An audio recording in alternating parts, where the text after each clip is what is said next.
શ્રી ઋષભદેવ પ્રભુના પ્રથમ 12 ભવોની કથાઓ એક સાથે એક જ વિડીયોમાં। શ્રી ઋષભદેવ પ્રભુ જૈન ધર્મગ્રંથોમાં તેમના 13 ભવોની કથાઓ જોવા મળે છે। 13મા ભવે તેમણે તીર્થંકર તરીકે જન્મ લીધો। તે પહેલાના 12 ભવોની કથાઓ આપણે અલગ અલગ વિડીયોઝમાં જોઈ ગયા। હવે આ 12 કથાઓને એક જ વિડીયોમાં એક સાથે જોઈએ। પ્રથમ તીર્થંકર શ્રી ઋષભ પ્રભુ વર્તમાન કાળ ચક્રના પ્રથમ તીર્થંકર। જૈન ધર્મગ્રંથોમાં તેમના 13 ભવોની કથાઓ જોવા મળે છે। અહીં આપણે તેમના પ્રથમ ભવની કથા જોઈશું। પ્રથમ ભવ એટલે સમ્યકત્વનો ભવ। સમ્યક એટલે સાચું। જ્યાં બધું જ સાચું હોય ત્યાં સમ્યકત્વ હોય, અથવા તો જ્યાં સમ્યકત્વ હોય ત્યાં બધું જ સાચું હોય। તત્વાર્થમાં સમ્યકત્વ એટલે સાચા ધર્મમાં સાચી શ્રદ્ધાનું સાચું બીજ। તેને સમકિત પણ કહે છે। સમકિતથી તમારી અંદરનો ધર્મ જાગે છે અને તમને ધર્મનો બોધ થાય છે। આથી તેને બોધિબીજ પણ કહે છે। સમકિતમાં બધું માત્ર ને માત્ર સાચું જ હોય છે। ભક્ત સાચો, ભક્તિ સાચી અને ભગવાન પણ સાવ સાચા। સાધક સાચો, સાધના સાચી અને અંતે સિદ્ધિ પણ સાવ સાચી। સમકિતથી આત્માનો આધ્યાત્મિક વિકાસ શરૂ થાય છે અને મોક્ષની પ્રાપ્તિ સાથે તે પૂર્ણ થાય છે। આ કારણે વાસ્તવિક રીતે કોઈ પણ આત્માનો પ્રથમ ભવ એ માનવામાં આવે છે જ્યારે તેને સમ્યકત્વની પ્રાપ્તિ થાય છે। તીર્થંકર ભગવંતનો આત્મા એક સમય સુધી સંસારમાં ભવભ્રમણ કરતો રહે છે। આ ભ્રમણમાં કોઈ એક સમયે એક એવી અતિ ભાગ્યશાળી પળ આવે છે જ્યારે તેમના આત્માને સમકિતની પ્રાપ્તિ થાય છે। સમકિતની પ્રાપ્તિ સાથે તેમનો આધ્યાત્મિક વિકાસ શરૂ થઈ જાય છે। બીજા કોઈ પણ સામાન્ય આત્મા કરતાં તેમના આત્માનો આધ્યાત્મિક વિકાસ બહુ ઝડપી હોય છે। આ વિકાસ તેમને સામાન્ય પુરુષમાંથી શલાકા પુરુષ બનાવી દે છે અને તેથી જ તેમના આત્માનો પ્રથમ ભવ એ માનવામાં આવે છે જે ભવમાં તેમને સમકિતની પ્રાપ્તિ થાય છે। માત્ર તીર્થંકર ભગવંતનો જ નહીં, કોઈ પણ આત્માનો પ્રથમ ભવ એ જ ગણાય છે જે ભવમાં તેને સમકિતની પ્રાપ્તિ થાય છે। આપણે એ જોઈએ કે પ્રથમ તીર્થંકર શ્રી ઋષભદેવને સમ્યકત્વની પ્રાપ્તિ કયા ભવમાં થઈ હતી। પશ્ચિમ વિદેહ ક્ષેત્ર। તેમાં ક્ષતિ પ્રતિષ્ઠિત નામે એક નગરી। તેમાં ધન નામનો એક સાર્થવાહ રહેતો હતો। સાર્થવાહ એટલે અતિશય વિશાળ વ્યાપાર સાથે અત્યંત વિશાળ સંપત્તિ ધરાવતો વેપારી। તે નગરનો શ્રેષ્ઠી એટલે કે શ્રેષ્ઠ પુરુષ પણ ગણાય। ધન એક સાર્થવાહ તરીકે જેટલો ધનિક હતો તેટલો જ ધાર્મિક પણ હતો। પોતાની સાથે તે નિત્ય સૌની ભલાઈ પણ જોતો હતો। એક વાર તેણે વેપાર માટે વંસતપુર નામની નગરીએ જવાનું નક્કી કર્યું। તેણે નગરમાં ઘોષણા કરાવી કે બીજા પણ જે લોકોને તેની સાથે આવવું હોય તેમને તે પોતાના ખર્ચે લઈ જશે। તેમની દરેક પ્રકારની જવાબદારી પણ તે પોતે જ નિભાવશે। તે સમયે ધર્મઘોષ નામના એક જૈન આચાર્ય પોતાના શિષ્યગણ સાથે વિહાર કરી રહ્યા હતા। તે પણ ધન સાર્થવાહના સંઘની સાથે જોડાઈ ગયા। આચાર્યની કક્ષાનો સાધક પોતાના સંઘની સાથે જોડાય તેને શ્રદ્ધાળુ સાર્થવાહે પોતાનું મહાભાગ્ય માન્યું। સંઘના વિહાર દરમિયાન ચોમાસું બેઠું। સંઘને સ્થિરતા કરવી પડી। ધન સાર્થવાહને આચાર્યનું સ્મરણ થયું। તે તેમના દર્શન માટે પધાર્યો। દર્શન તથા વંદન કરી તેણે વિનંતી કરી કે હે ભગવંત લાભ આપો। આચાર્યે પોતાના 2 સાધુ તેની સાથે મોકલ્યા। ધન સાર્થવાહે તેમને અત્યંત ભાવથી તાજું ઘી વહોરાવ્યું। પોતાના હાથે સાધુને વહોરાવતા તે નિરંતર એમ જ વિચારતો રહ્યો કે હું આજે ધન્ય થયો, કૃતાર્થ થયો। હું આજે અત્યંત પુણ્યવંત બન્યો। દાન પછી તેણે ભાવથી સાધુઓને વંદન કર્યા। સાધુએ ધર્મલાભનો કલ્યાણ મંત્ર સંભળાવ્યો અને ધન સાર્થવાહ વાસ્તવમાં ધર્મલાભ પામ્યો। જે ભાવથી તેણે સાધુઓને વહોરાવ્યું અને જે ભાવથી પોતાને પુણ્યવંત માની એણે સાધુઓની વંદના કરી તેના ફળ સ્વરૂપે તેને સમકિતની પ્રાપ્તિ થઈ. જેને સાધુ માટે સાચા ભાવ જાગે તેની અંદરની સાધુતા આપોઆપ જાગે. જે સાધકો ધર્મની સાધના કરી રહ્યા છે તેમના માટે ઉત્તમ ભાવ સેવવો અને તેમની ઉત્તમ સેવા કરવી એ સમ્યકત્વનું પ્રથમ સોપાન છે. તે માત્ર તમારા ધર્મની શરૂઆત જ નથી પરંતુ તમારા આધ્યાત્મિક વિકાસનો પ્રારંભ પણ છે. ધન સાર્થવાહે સાધુઓને વહોરાવ્યા પછી રાત્રે આચાર્ય ભગવંતને વંદના કરીને તેમની પાસેથી ધર્મ દેશના સાંભળી. દેશના દ્વારા તેણે ધર્મને જાણ્યો અને આ ધર્મને અંતરમાં ઉતાર્યો.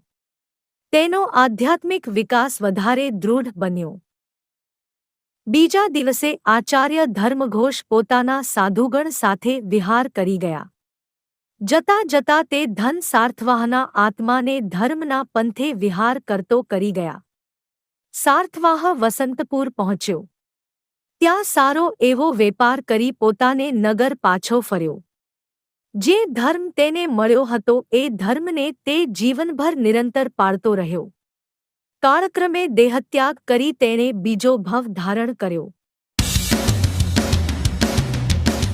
ઋષભદેવ ભગવંતનો બીજો ભવ. ધન સાર્થવાહનો ભવ તે ઋષભદેવ પ્રભુનો પ્રથમ ભવ. આ ભવમાં તે સમ્યકત્વ પામ્યા અને તેમના આત્માનો આધ્યાત્મિક વિકાસ શરૂ થયો. અગાઉના વિડીયોમાં આપણે આ વિશે જોયું. હવે આપણે પ્રભુના બીજા તથા ત્રીજા ભવ વિશે જાણીશું. પ્રભુના બીજા ભવને જાણતા પહેલા જરા આટલું જાણી લઈએ. આપણે જે પૃથ્વી પર જન્મ લીધો છે તે ભરત ક્ષેત્ર છે. અવકાશમાં બીજી એવી પણ અનેક પૃથ્વીઓ છે જ્યાં આપણી જેમ જ માનવ જીવન છે. તેમાંની કેટલીક પૃથ્વીઓ એવી છે જ્યાં માનવ શુભશુભ કર્મ દ્વારા ધર્મનું આચરણ કરે છે અને તેનું શુભ અથવા અશુભ ફળ ભોગવે છે. આવી ભૂમિને કર્મભૂમિ કહે છે. ત્યાં કર્મ, ધર્મ, રાજ્ય, રાજા, કૃષિ, વ્યાપાર વગેરેનું ચલણ હોય છે. તો કેટલીક પૃથ્વીઓ અથવા ક્ષેત્ર એવા પણ છે જ્યાં માનવજીવન તો છે પરંતુ ત્યાં કર્મ, ધર્મ, રાજ્ય કે રાજાનું કોઈ ચલણ નથી. ત્યાં કલ્પવૃક્ષો ઉગતા હોય છે અને તે જ માનવોની દરેક આવશ્યકતાઓને પૂર્ણ કરતા હોય છે. આથી પોતાનો સંસાર નિભાવવા માટે માનવે કોઈ પણ પુરુષાર્થ કરવાનો રહેતો જ નથી. તેનું જીવન સાવ સરળ અને સર્વ રીતે સુખમય હોય છે. આ સ્થિતિમાં ત્યાં કર્મ જેવું કશું હોતું નથી. આવી ભૂમિને અકર્મ ભૂમિ કહે છે. જૈન આગમો મુજબ પૂરા બ્રહ્માંડમાં અલગ અલગ નામની એવી 15 કર્મભૂમિઓ છે જ્યાં કર્મ તથા કર્મફળનું અસ્તિત્વ છે. આ સિવાય 30 એવી અકર્મભૂમિ છે જ્યાં કર્મ કે કર્મફળનું કોઈ અસ્તિત્વ જ નથી અને તેથી ત્યાં ધર્મનું પણ અસ્તિત્વ નથી. આપણા પ્રથમ તીર્થંકર ઋષભદેવના ભવભ્રમણમાં આ બાબત ઘણી અગત્યની છે. આથી અહીં સૌ પ્રથમ તેની જાણકારી આપી છે. તેમનો પ્રથમ ભવ પશ્ચિમ મહાવિદેહ ક્ષેત્રમાં થયો જે આપણી કર્મભૂમિથી અલગ એક કર્મભૂમિ છે. અહીં તે સમ્યક્ત્વ પામ્યા. અહીંનું આયુષ્ય પૂર્ણ કરીને તે ઉત્તર કુરુ ક્ષેત્રમાં યુગલિયા તરીકે જન્મ પામ્યા. યુગલિયા એટલે એક પુરુષ અને એક સ્ત્રીના યુગલનો એક સાથે જન્મ થવો. બંને આજીવન સાથે જીવે અને પોતાના જેવા જ એક યુગલને જન્મ આપ્યા પછી અમુક સમય સાથે જ મૃત્યુ પામે. ઋષભદેવનો આત્મા આ રીતે ઉત્તર કુરુ ક્ષેત્રમાં અવતાર પામ્યો. અહીંની ભૂમિ એટલે કલ્પવૃક્ષોની ભૂમિ. આ કલ્પવૃક્ષો પાસે તમે જે માગો તે તમને મળી રહે. અર્થાત અહીં તમને સ્વર્ગ જેવું જીવન મળે. પ્રભુના આત્માએ હજારો વર્ષ સુધી અહીં સ્વર્ગીય સુખો ભોગવ્યા. આયુષ્ય પૂર્ણ થતાં તેમનો આત્મા દેવલોકને પામ્યો. એટલે કે પ્રથમ ભવે સમ્યકત્વ, પછી બીજા ભવે ઉત્તર કુરુ ક્ષેત્રના સ્વર્ગીય સુખો અને ત્યાંથી ત્રીજા ભવે દેવલોક. જ્યાં સમ્યકત્વનો પ્રભાવ હોય છે ત્યાં નિત્ય ઉર્ધ્વ ગતિ હોય છે. ત્યાં અધમ ગતિ જેવું કશું જોવા મળતું નથી. શ્રી ઋષભદેવ ભગવંતનો ત્રીજો ભાવ સમ્યક્ત્વ. એને સાથે રાખીને પ્રભુનો આત્મા સૌધર્મ નામના દેવલોકને પામ્યો. અહીં તેમનો આત્મા અસંખ્ય વર્ષો સુધી દેવોના દિવ્ય સુખોને ભોગવતો રહ્યો. હવે પછીના વિડીયોમાં જોઈશું પ્રભુનો ચોથો અને અત્યંત અગત્યનો ભાવ. આપણે અત્યાર સુધીના અલગ અલગ વિડીયોઝમાં ઋષભદેવ પ્રભુના પ્રથમ 3 ભવોને જાણ્યા. હવે જોઈએ તેમના ચોથા ભવને. શ્રી ઋષભદેવ ભગવંતનો ચોથો ભવ. સૌધર્મ દેવલોકમાંથી પ્રભુના આત્માનું અવતરણ પશ્ચિમ મહાવિદેહ ક્ષેત્રના ગંધીલાવતી વિજયમાં થયું. વિજય એટલે મહાવિદેહ ક્ષેત્રનો એક ખંડ. અહીંના ગંધાર દેશના શતબળ રાજાની રાણી ચંદ્રકાંતાની કુખે પ્રભુનો આત્મા અવતર્યો. માતાપિતાએ પુત્રનું નામ રાખ્યું મહાબળ. પુત્ર યુવાન થતાં બંનેએ વિનયવતી નામની એક રાજકુમારી સાથે તેનું લગ્ન કર્યું. સમય જતાં શતબળ રાજાએ મહાબળને પોતાનું સિંહાસન સોંપી દઈ દીક્ષા લઈ લીધી. મહાબળ રાજા સુખપૂર્વક વિષય સુખો ભોગવતો રાજ્ય ચલાવવા લાગ્યો. તે જ્યારે વિષય વિલાસમાં વધારે લીન થતો દેખાયો ત્યારે સ્વયંબુદ્ધ નામના તેના એક મહામંત્રીએ એક દિવસ તેને કહ્યું, રાજન, કર્મમાં લીન માનવ સંસારના કાદવને પામે છે અને ધર્મમાં લીન માનવ ઉત્તમ ગતિના કમળનું આસન પામે છે. માટે કર્મને ત્યાગો, ધર્મને સાધો. ધર્મથી આ લોક સુધરે છે અને પરલોક ઉત્તમ બને છે. સ્વયંબુદ્ધની આ વાત સામે સંભિન્નમતિ નામના એક મંત્રીએ વિવાદ કર્યો. આલોક દેખાય છે અને પરલોકની કલ્પના તો છે પણ તેનું વાસ્તવિક દર્શન નથી. ધર્મ અધર્મ એ બધા તર્ક છે, તથ્ય નથી, કારણ કે એ બધાનું કોઈ સાક્ષાત પ્રમાણ નથી. માટે બીજી બધી વાતો છોડો રાજન અને સામે જે પ્રત્યક્ષ ભોગો છે તેમનો ભરપૂર આનંદ લો. જવાબમાં સ્વયંબુદ્ધે કહ્યું, સંસારમાં આત્મા છે જ અને આત્માને શુભ અથવા અશુભ ગતિમાં લઈ જતા ધર્મ અને કર્મ પણ છે જ. એક માનવ રાજા અને બીજો રંક છે, કારણ કે એકનો ધર્મ ઉત્તમ છે, બીજાના કર્મ અધમ છે. રાજન, આ શાશ્વત સત્યને સ્વીકારો. કર્મના માર્ગેથી ધર્મના માર્ગે વળો, એમાં જ આત્માનું કલ્યાણ છે. તો શતમતી નામના એક અન્ય મંત્રીએ કહ્યું, આત્માથી વાસના છે અને વાસનાથી આત્મા છે. માટે આત્મા અને વાસનાને અલગ કરી શકાતા નથી. આ જ સત્ય છે. સ્વયંબુદ્ધે તેની દલીલને તોડતા કહ્યું, સંસારમાં વાસના તો છે પણ વાસનાની તૃપ્તિ નથી. એક વાસના તૃપ્ત થતાં નવી વાસનાનો જન્મ થતાં વાર નથી લાગતી. વાસનાનો અંત તૃપ્તિથી નહીં, તપથી જ આવે છે. ત્યારે મહામતી નામના મંત્રીએ કહ્યું, આ બધી માયા છે. માનવ પરલોકના મોહમાં આલોકના સુખોનો ત્યાગ કરે છે અને પરલોકમાં જઈને કશું પામતો નથી. માટે હે રાજન, માયાની આ બધી વાતો છોડો અને જે પ્રત્યક્ષ છે તે સુખો પર જ ધ્યાન આપો. પરલોકમાં પહોંચીને પરલોકના સુખો વિશે જોયું જશે. સ્વયંબુદ્ધે તેને પણ જવાબ આપતા કહ્યું, માનવ પાપની પ્રવૃત્તિ કરે છે કારણ કે તેની અંદર ભોગની વૃત્તિ છે. આ વૃત્તિ જ દરેક રોગનું કારણ છે. માનવ તન કરતાં વધારે માંદગીઓ મનથી નોંતરે છે. એ જો તનને તપમાં અને મનને સાધનામાં જોડી દે તો બધું સંપૂર્ણથ બદલાઈ જાય. રાજાએ સૌને બરાબર સાંભળ્યા અને સ્વયંબુદ્ધને કહ્યું, ધર્મમાં હું પણ તમારી જેમ જ શ્રદ્ધાળુ છું, પરંતુ મને લાગે છે કે યુવા વયમાં ધર્મની વાતો ઘણી વહેલી છે. આ સમય ભોગ અને ઉપભોગનો છે. સ્વયંબુદ્ધે કહ્યું, રાજન, મારી વાતોમાં તમારા કલ્યાણની જ ભાવના છે. આપણા નગરમાં 2 મહાજ્ઞાની મુનિ પધાર્યા છે. એમના દર્શન કરી મેં એમને તમારા આયુષ્ય વિશે પ્રશ્ન કર્યો. તેમણે જણાવ્યું કે તમારું માત્ર 1 માસનું જ આયુષ્ય બાકી રહી ગયું છે. આથી જ હું તમને વિનવી રહ્યો છું કે વાર ના કરો. જે આયુષ્ય બાકી છે તેમાં જીવાય એટલા ધર્મને જીવી લો. આ ભવ તો પૂરો થવાને આરે છે, પરંતુ જે કાંઈ બાકી છે તેમાં પરભવનું ભરપૂર ભાથું બાંધી લો. રાજાએ આ સાંભળ્યું. તે તરત સાવધાન થયો. પુત્રને રાજગાદી પર બેસાડી પોતે સાધુનું પદ સ્વીકારી લીધું. દીક્ષા પછી 22 દિવસનું અનશન પાળી પંચ પરમેષ્ઠી નમસ્કારનું સ્મરણ કરતા કરતા તેણે સમાધિમય અવસ્થામાં દેહનો ત્યાગ કર્યો. આ હતો પ્રભુનો ચોથો ભવ. આ ભવમાં તેમના આત્માએ પ્રથમવાર દીક્ષા લીધી. હવે પછીના વિડીયોમાં આપણે જોઈશું પ્રભુના 5મા ભવને. શ્રી ઋષભદેવ ભગવંતનો 5મો ભવ. મહાબળ રાજાનો ભવ તે ઋષભદેવ પ્રભુનો ચોથો ભવ. આ ભવના અંતે દીક્ષા લઈ મહાબળ રાજા સમાધિ મરણને પામ્યો.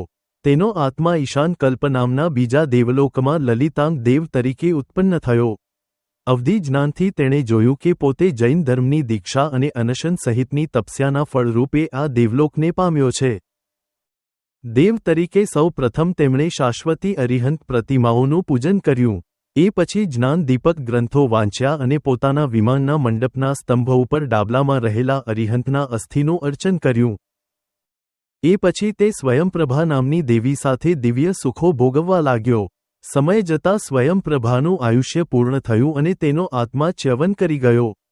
લલિતાંગ દેવ તેના વિરહથી વ્યાકુળ બનીને વિલાપ કરવા લાગ્યો. મહાબળ રાજાના ભવમાં તેને બોધ કરનાર સ્વયં બુદ્ધ મંત્રીએ પણ રાજાના કાળધર્મ પછી દીક્ષા લઈ લીધી હતી. દીક્ષાના દ્રઢ પાલન સાથે તે પણ કાળધર્મ પામીને ઈશાન દેવલોકમાં જ દ્રઢ ધર્મ નામે દેવ તરીકે ઉત્પન્ન થયો હતો. તેણે લલિતાંગને વિલાપ કરતો જોયો અને જે રીતે સંસારમાં બોધ આપ્યો હતો તે જ રીતે અહીં દેવલોકમાં પણ બોધ આપતા કહ્યું, શાંત થાવ. અવધિ જ્ઞાનથી મેં સ્વયંપ્રભા દેવી વિશે જાણી લીધું છે. અને લલિતાંગ દેવને સ્વયંપ્રભા વિશે જણાવતા તેણે કહ્યું, પૂર્વ વિદેહ ક્ષેત્રમાં નાગશ્રી નામની એક નારીની કુખે એક પછી એક 6 દીકરીઓ જન્મી.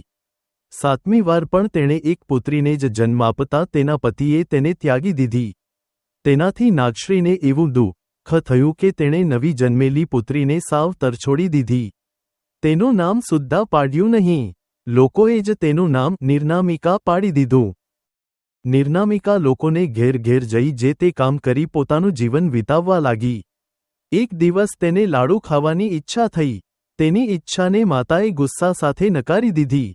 તેમ છતાંની પુત્રી લાડુ માગતી રહી તો કહ્યું કે લાડુ જોઈતા હોય તો જા, પહાડ પર જઈ લાકડાઓનો ભારો લઈ આવ.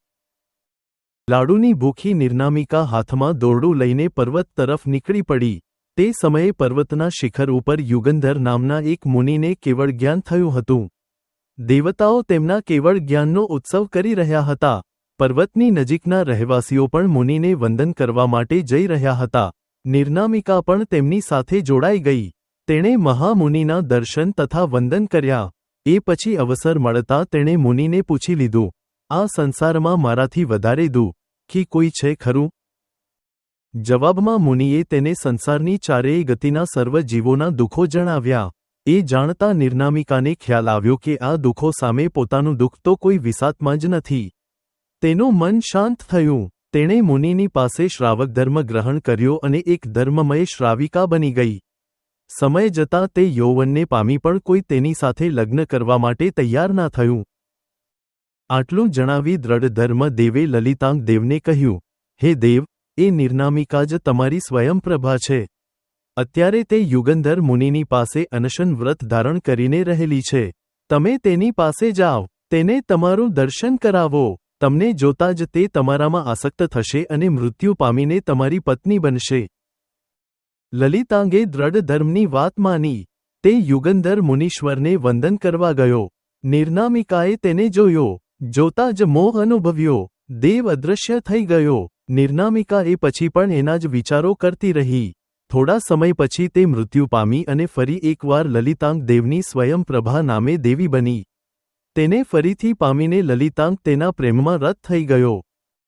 સમય જતાં લલિતાંગનું દેવલોકનું આયુષ્ય પૂર્ણ થવાના આરે આવ્યું. દેવને તેના ચિહ્નો દેખાવા લાગ્યા. દેવલોકના સુખો અને સ્વયંપ્રભાનો સાથ છૂટશે એ વિચારથી તે વિષાદ અનુભવવા લાગ્યો. સ્વયંપ્રભાએ આનું કારણ પૂછ્યું તો તેણે જણાવ્યું, પૂર્વ ભવમાં હું રાજા હતો. મારું મોટા ભાગનું આયુષ્ય વિલાસમાં વીત્યું. મારા હિતેચ્છુ સ્વયં બુદ્ધ મંત્રીએ મને ધર્મનો બોધ કર્યો. મેં દીક્ષા લીધી અને થઈ શકે તેટલો ધર્મ કર્યો.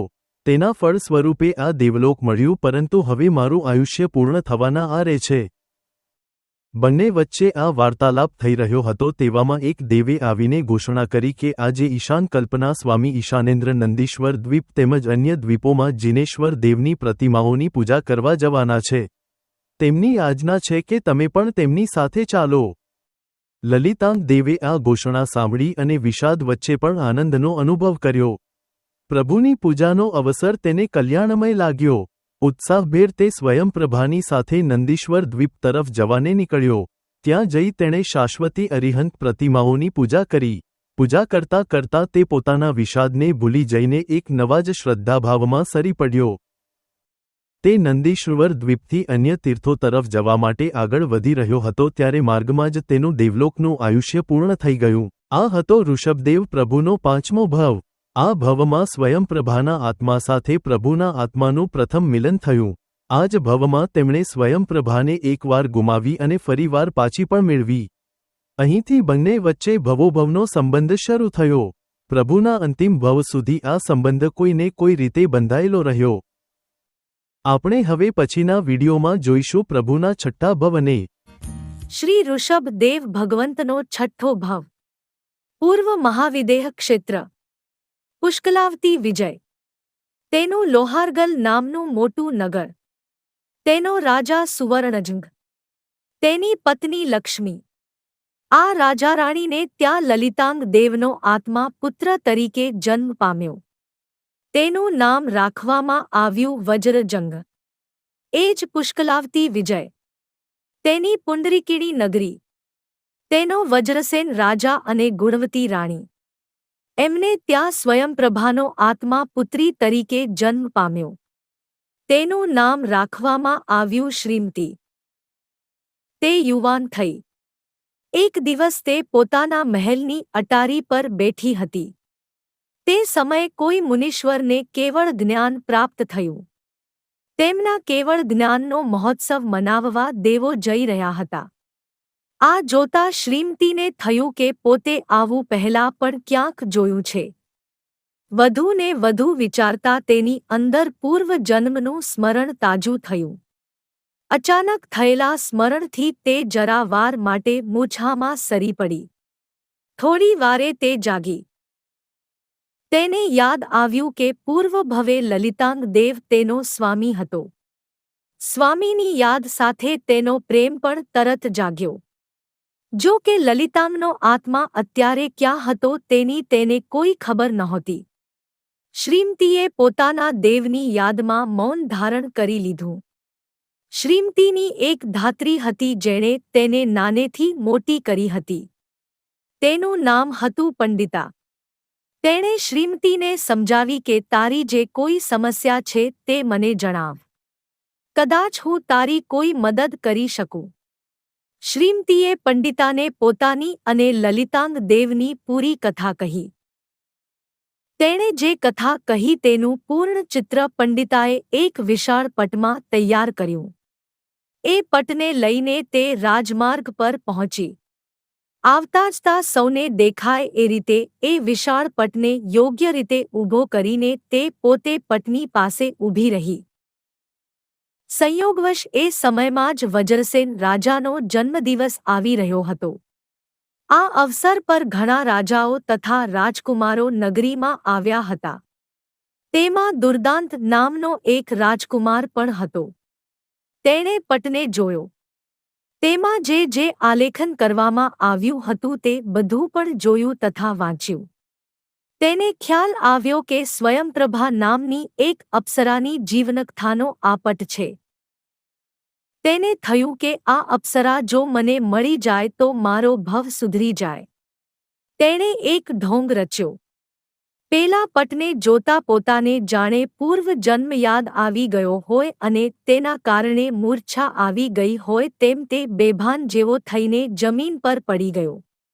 જરા વાર પછી તે પોતે ભાનમાં આવ્યો અને સૌને કહેવા લાગ્યો કે આ પટમાં મારા પૂર્વ જન્મની કથા કહેવાઈ છે. આમ કહી તે લલિતાંગ દેવનું ચિત્ર બતાવતા કહેવા લાગ્યો કે આ હું જ લલિતાંગ દેવ છું. આ મારી પત્ની સ્વયંપ્રભા છે. આ તો પટમાં લખેલું જ હતું એટલે કહેવું સરળ હતું.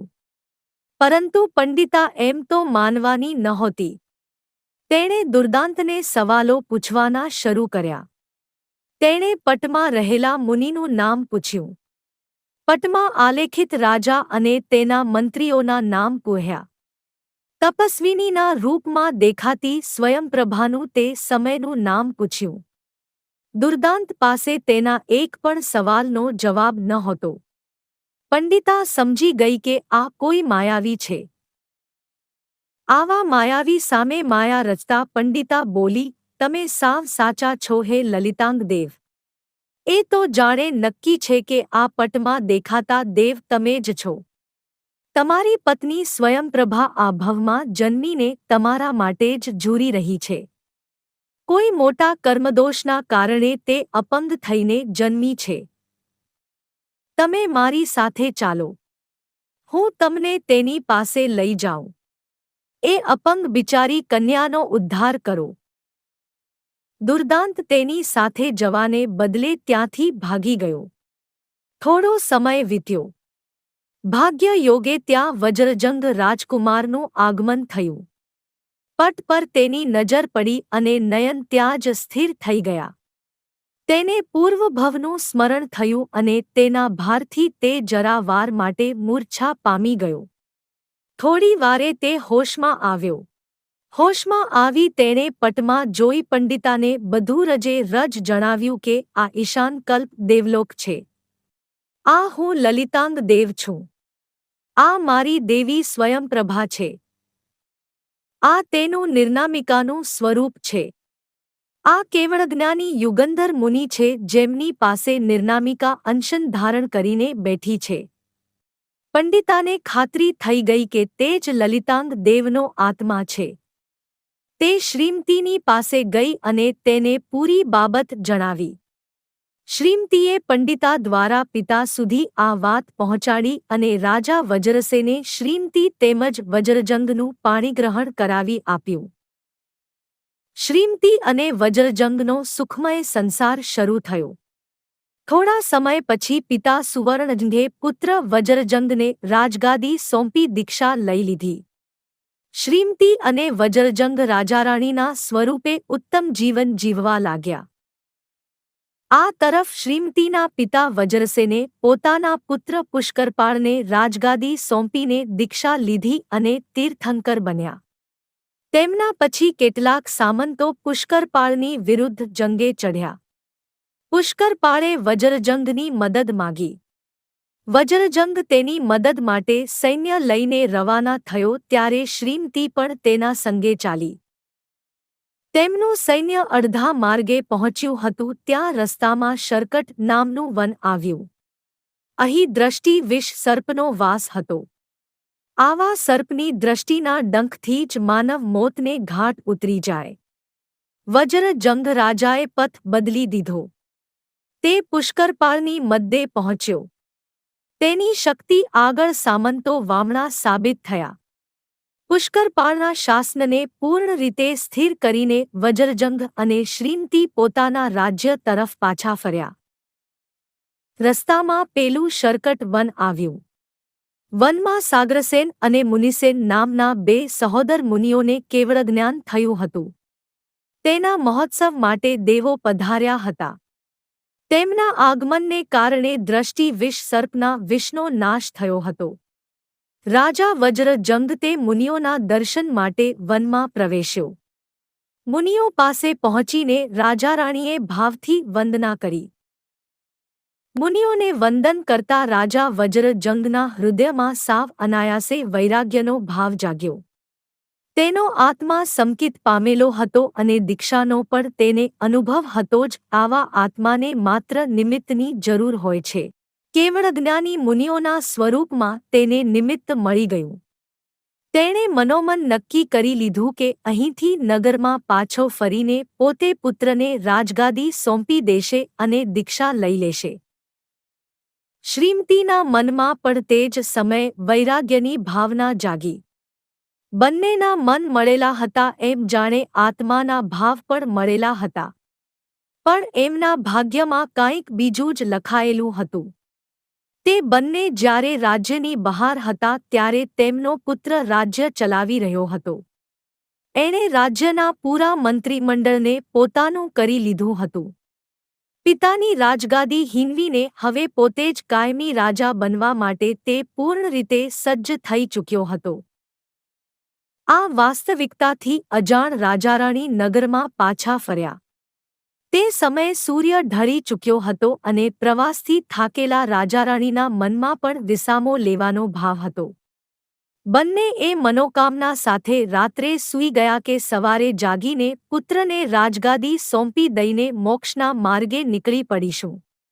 રાત્રે તેમના કક્ષમાં અતિ તીવ્ર વિષનો ધુમાડો કરવામાં આવ્યો. તે રાજારાણીના નાકમાં ગયો અને બંને તત્કાળ મૃત્યુ પામ્યા. આ હતો પ્રભુનો છઠ્ઠો ભવ. હવે જોઈએ તેમના સાતમા ભવને. શ્રીમતી અને વજ્રજંગનો સાથે જ દેહત્યાગ થયો. એ પછી બંનેનો જે જન્મ થયો તે પણ સાથે જ થયો. ઉત્તર કુરુક્ષેત્રમાં તે યુગલ તરીકે જન્મ પામ્યા. ત્યાંનું આયુષ્ય તેમણે સુખેથી પૂર્ણ કર્યું. અહીંથી તે બંને સૌધર્મ દેવલોકમાં સાથે પહોંચ્યા. આ તેમનો આઠમો ભવ. અહીં બંનેએ દિવ્ય સુખોનું લાંબુ આયુષ્ય ભોગવ્યું. શ્રી ઋષભ દેવ ભગવંતનો નવમો તથા દસમો ભવ. સૌ પ્રથમ જોઈએ નવમો ભવ. આઠમો ભવ સૌધર્મ દેવલોકમાં વીત્યો.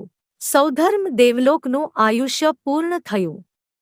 વજ્રજંગ રાજાનો જીવ પશ્ચિમ વિદેહ ક્ષેત્રમાં ક્ષિતિ પ્રતિષ્ઠિત નગરમાં સુવિધિ નામના વૈદ્યને ત્યાં જીવાનંદ નામના પુત્રરૂપે જન્મ પામ્યો. ધન સાર્થવાહ તરીકે પ્રભુનો પ્રથમ જન્મ પણ આ જ નગરમાં થયો હતો. અહીં જ તે સમકિત પામ્યા હતા. જે સમયે જીવાનંદનો જન્મ થયો તે જ સમયે નગરમાં અન્ય 4 જીવોનો પણ જન્મ થયો.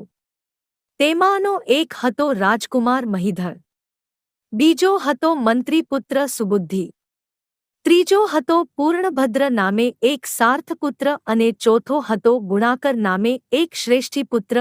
નગરના સૌથી પ્રતિષ્ઠિત પરિવારો ધરાવતા આ પાંચેય જણ બહુ જલ્દી પરસ્પરના સૌથી સારા મિત્રો બની ગયા. થોડા સમય પછી શ્રીમતીનો એટલે કે સ્વયંપ્રભા દેવીનો જીવ પણ આ જ નગરમાં એક શેઠને ત્યાં પુત્ર તરીકે જન્મ પામ્યો. તેનું નામ પડ્યું કેશવ. તે પણ આ પાંચેયની સાથે ભળી ગયો. આમ 6 મિત્રોની ટોળી જામી ગઈ.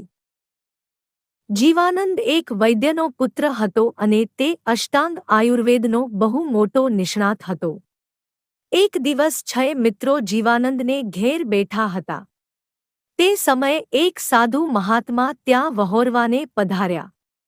સાધુને કૃમિ કુષ્ઠ નામનો વ્યાધિ થયો હતો. તેમના સમગ્ર શરીરના સર્વ અંગોમાં કૃમિઓ, એક પ્રકારના કીડાઓ, વ્યાપી ગયા હતા અને પૂરા શરીરને કોરી રહ્યા હતા. સાધુને તેની પીડા તો થતી હતી પરંતુ તેમને જાણે તેની કોઈ ચિંતા નહોતી. આજે તે છઠના પારણે વહોરવા માટે નીકળ્યા હતા. મહિધરે તેમની હાલત જોઈ અને જીવાનંદને મીઠો ઠપકો આપ્યો. મિત્ર, તને વ્યાધિનું જ્ઞાન છે, તેની ચિકિત્સાનું પણ જ્ઞાન છે, તો જરા વિવેકી બન. આ ધર્મપુરુષની યોગ્ય ચિકિત્સા કર. જીવાનંદે કહ્યું, ચિકિત્સા તો હમણાં કરું. ચિકિત્સા માટે મારી પાસે લક્ષપાક નામનું ઔષધિ તેલ પણ છે. ખૂટે છે તો બસ ગોશીર્ષ ચંદન અને એક રત્નકંબળ. જો આ 2 વસ્તુઓ મળી જાય તો કામ થઈ જાય. આ સાંભળી બાકીના 5 મિત્રો એક એવા વેપારીની પાસે જઈ પહોંચ્યા જે આવી અતિ કિંમતી વસ્તુઓ વેચતો હતો. 5 મિત્રોએ તેની પાસે ગોશીર્ષ ચંદન અને રત્નકંબલ માંગ્યા. વેપારીએ કહ્યું કે આ એક ચીજ 1 લાખ સોનામહોરોની થાય. મિત્રો મૂલ્ય ચૂકવવા તૈયાર થયા તો વેપારીએ પૂછી લીધું, તમે શું કરશો આ વસ્તુઓનું?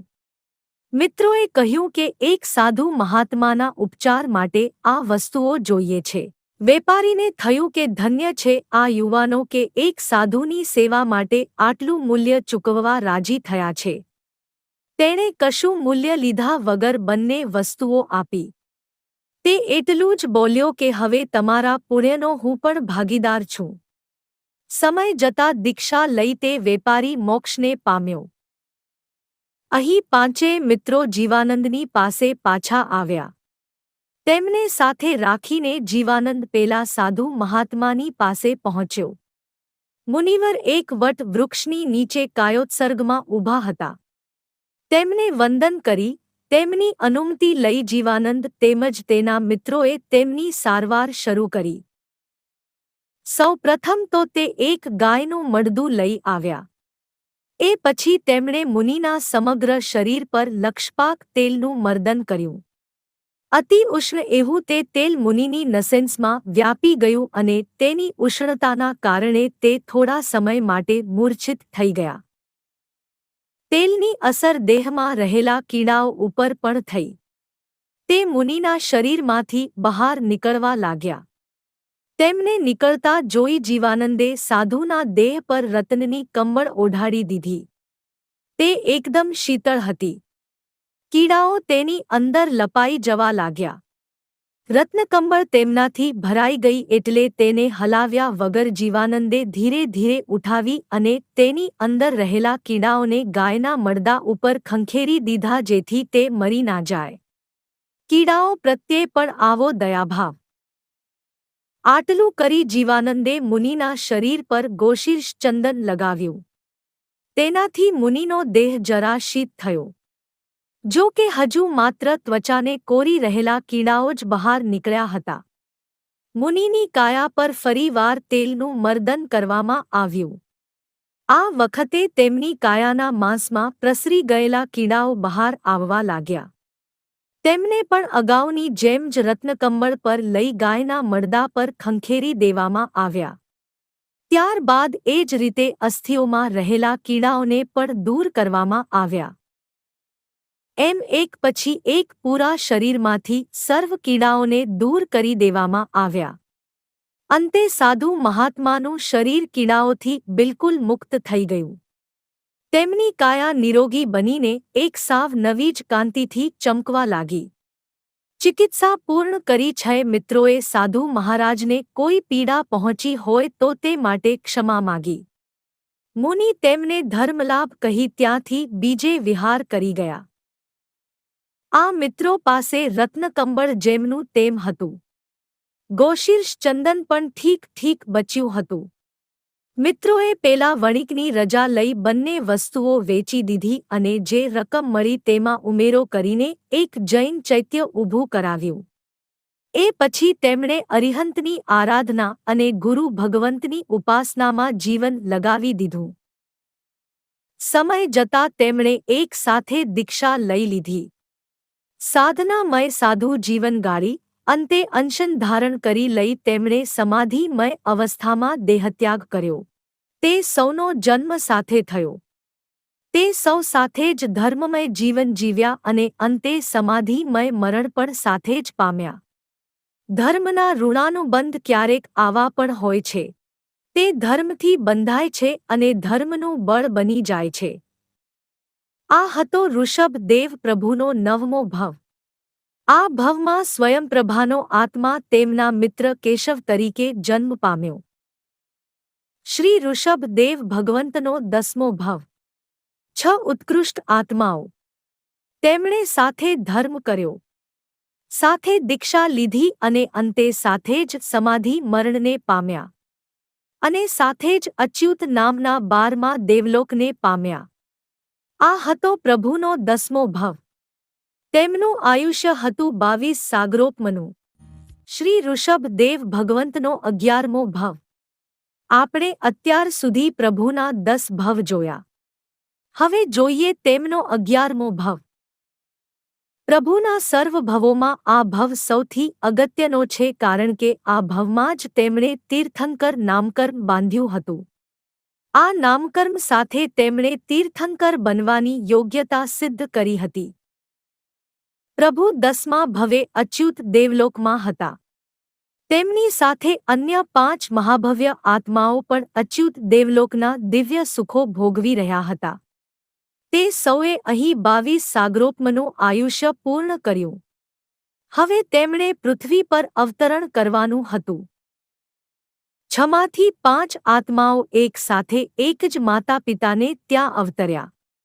પૂર્વ મહાવિદેહ ક્ષેત્રના પુષ્કલાવતી વિજયના પુંડરીકિણી નગરના રાજા વજ્રસેનની રાણી ધારણીની કુખે 5 પુત્રો તરીકે તેમણે જન્મ લીધો. તેમાંથી જીવાનંદનો આત્મા કે જે ઋષભદેવ પ્રભુનો આત્મા હતો તેણે વજરનાભ તરીકે જન્મ લીધો. રાજકુમાર મહિદ્રનો આત્મા બાહુ તરીકે જન્મ પામ્યો. મંત્રીપુત્ર સુબુદ્ધિનો આત્મા સુબાહુ તરીકે જન્મ્યો. શ્રેષ્ઠીપુત્ર ગુણાકરનો આત્મા પીઠ તરીકે અને સાર્થપુત્ર પૂર્ણભદ્રનો આત્મા મહાપીઠ તરીકે જન્મ પામ્યો. અને કેશવનો આત્મા સુઈશા નામે તે જ પરિવારનો અન્ય રાજપુત્ર બન્યો. તે શરૂઆતથી જ વજરનાભ માટે વધારે લાગણીશીલ રહ્યો. આખરે તો તે સ્વયંપ્રભાનો જીવ હતો. લલિતાંગ દેવના સમયથી તેને પ્રભુના આત્મા સાથે જે સ્નેહ બંધાયો હતો તે નિત્ય નવા નવા રંગ ધારણ કરી રહ્યો હતો. વજરનાભના પિતા વજ્રસેનનો આત્મા તીર્થંકરનો આત્મા હતો. સમય થતાં લોકાંતિક દેવતાઓ તેમની સમક્ષ પ્રગટ થયા અને વિજ્ઞપ્તિ કરી, સ્વામીન, ધર્મતીર્થ પ્રવર્તતાવો. દેવોના આ સંકેતને સ્વીકારી વજ્રસેન રાજાએ પુત્ર વજરનાભને પોતાનું સિંહાસન સોંપી દઈ વર્ષિદાન દેવાનું શરૂ કર્યું. વર્ષ પૂર્ણ થતાં તેમણે દીક્ષા અંગીકાર કરી. પિતાની દીક્ષા પછી રાજા વજરનાભે પોતાના 4 ભાઈઓને સાથે રાખીને ઉત્તમ રીતે રાજ કરવાનું શરૂ કર્યું.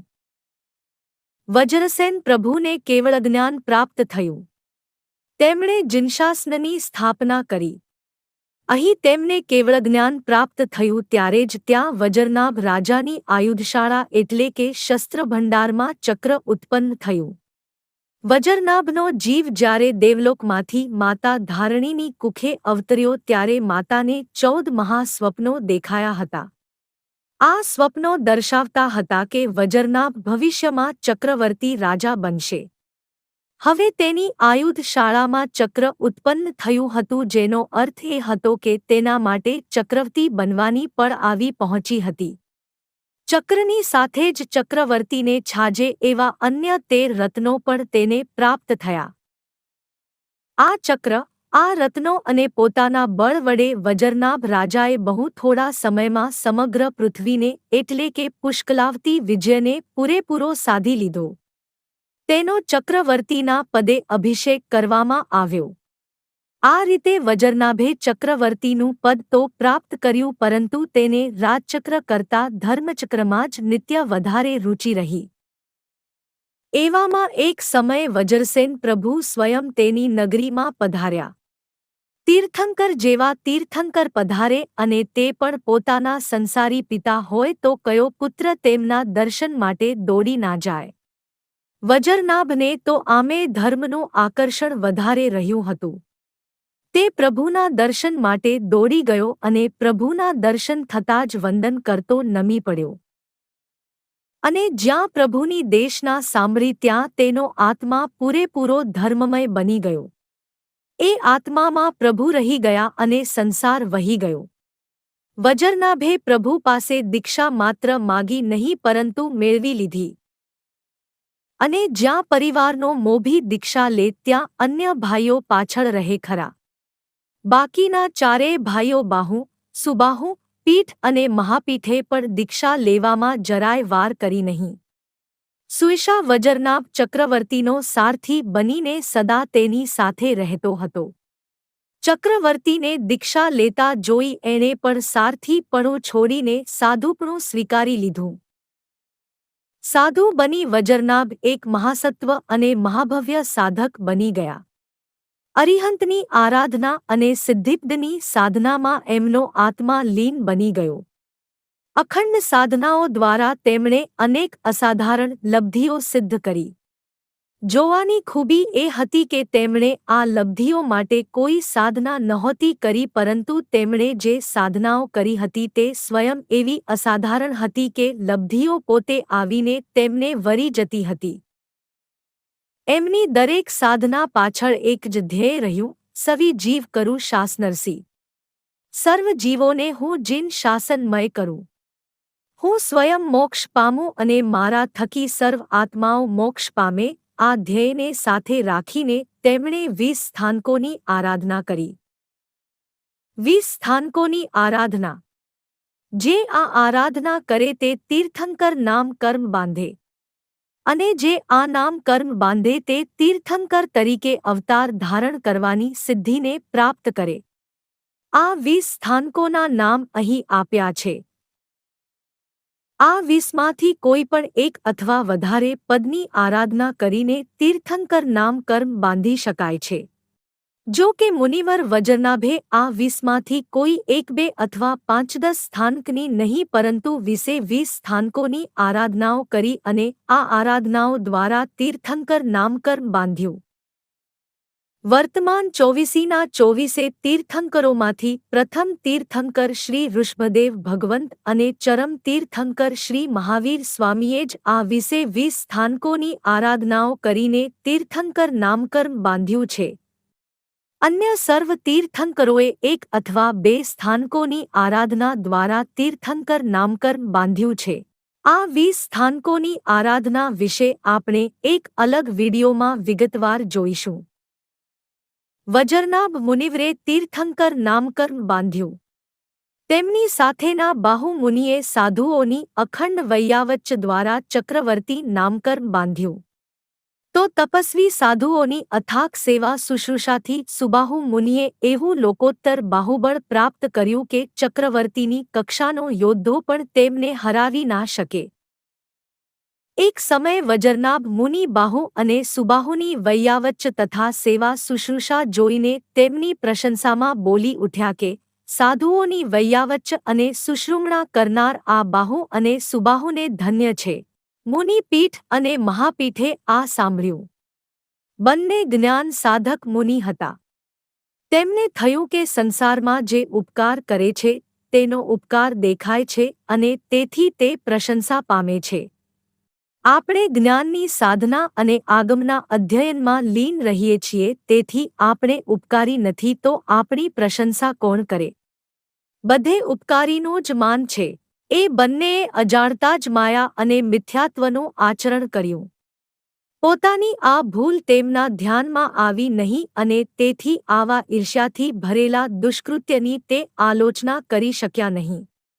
આ કારણે તેમણે સ્ત્રી નામકર્મ બાંધ્યું. એટલે કે તેમણે એવું કર્મ બાંધ્યું જેના કારણે તેમને સ્ત્રી તરીકે જન્મ મળે.